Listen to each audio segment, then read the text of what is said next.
Hi, recap fans. Thanks for tuning in. Glad to see you. Really glad you clicked on this YouTube channel.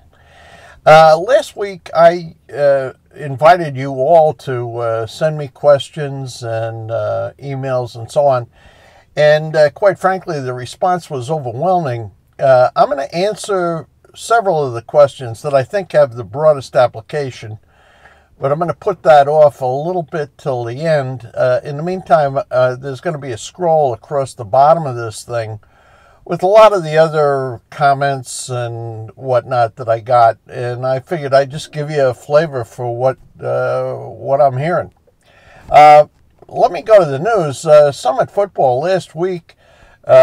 Summit Football beat Linden, and they've now gone to 3-3 on the season, which is really terrific. I mean, they got their conference got changed, and expectations weren't that high. But I think they're really doing quite well, quite well. In Vero Beach news, our church, St. John of the Cross, last Sunday, they finally went back to having ushers ushering, whatever it is you call them, doing in the church, and taking up collections and so on.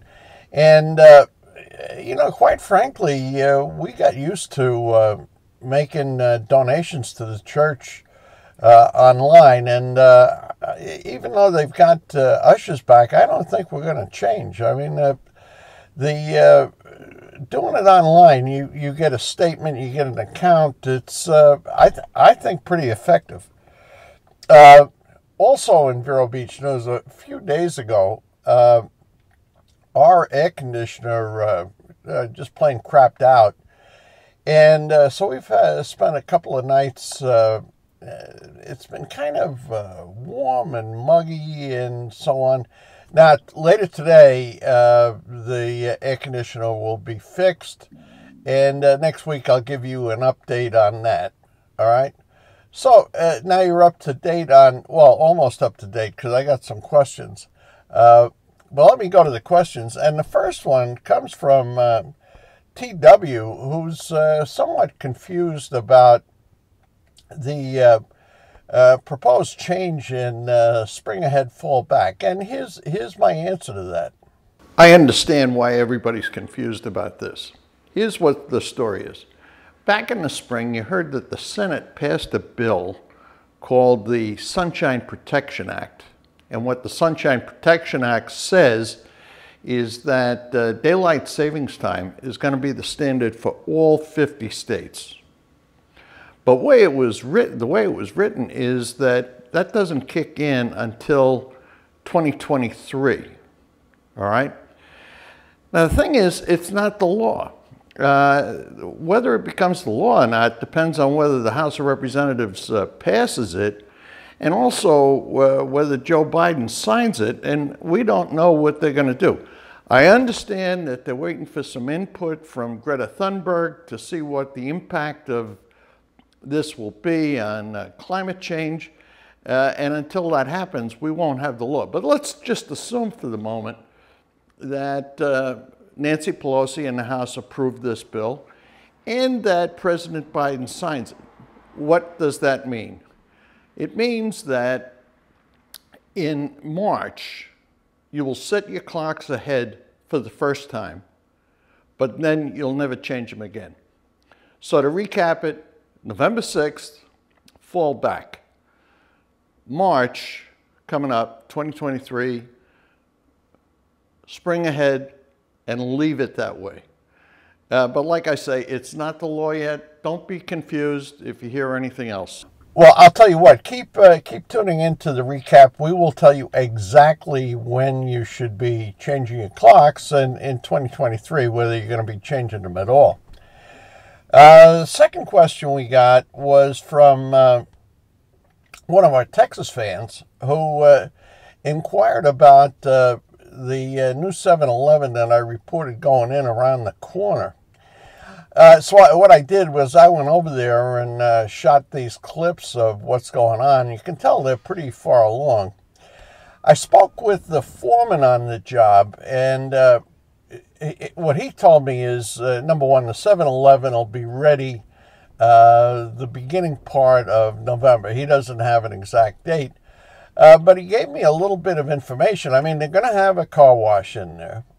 They're going to have 10 gas pump lanes in the thing.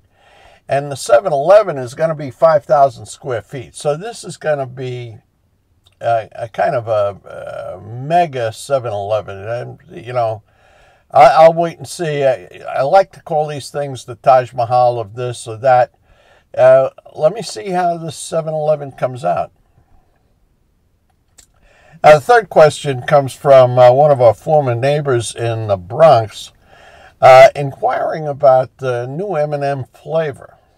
Well, the new M&M flavor is some kind of a coffee caramel flavor, and it's being anticipated. A lot of people are looking forward to this, but you're not going to see it in the stores until February 2023 at the earliest. Now, if you're worried about Halloween, some of the famous M&M flavors are back, and you can get them. For example, you've got Mad Scientist M&Ms. They're on the shelves, or should be on the shelves. Creepy Cocoa Crisp, they'll be available. So, you know, you can change up from, you know, standard M&Ms right now and get those two things, the Mad Scientist and the Creepy Cocoa Crisp. But for the coffee one, you're simply going to have to wait until next February at the earliest.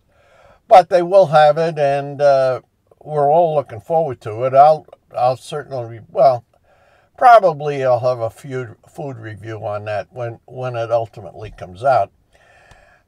Those were, I thought, the main questions that would have the broadest applicability, and I really don't have any more questions, but I encourage you, send me emails. I love getting them. I answer every one of them, and I'll address any questions that you have if you send them.